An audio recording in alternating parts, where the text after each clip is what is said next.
Jamen, jeg vil gerne have lov til at takke hele komiteen for deres bidrag. Det er en flot liste, vi sidder med. Vi kommer rundt i hjørnet. Jeg synes, I har udfordret både jer selv og også selskabet. Jeres valg. Men nu er freden slut. Nu skal der vælges, nu skal der prioriteres. Fordi vi bliver ved de 6 aftener. Det er 6 store aftener. Det er jo 6 jubilæumsaftener.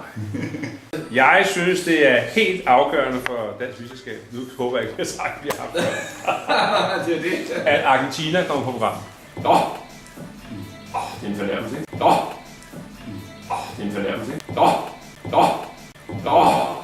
Der findes altså faktisk en række ret velestimerede røde vine, som laves på druer, man ikke må dyrke i Loiredalen. Bestemme, ikke? Også hvad der er af sådan en volumen. Og smager kraftigt super godt. Smager godt. No bills. No bills. Vis nu det her. No bills. Han er jo røde. Det var det lille. Det er ikke tænder, det der. Bourgogne. Et lidt basalt emne måske til jubilæumsår, men dog stort. Må vi blive fri for dine personlige kommentarer? Jeg kan ikke bare læse højt. Og det er dansk vildselskab, og det er 4. smagning.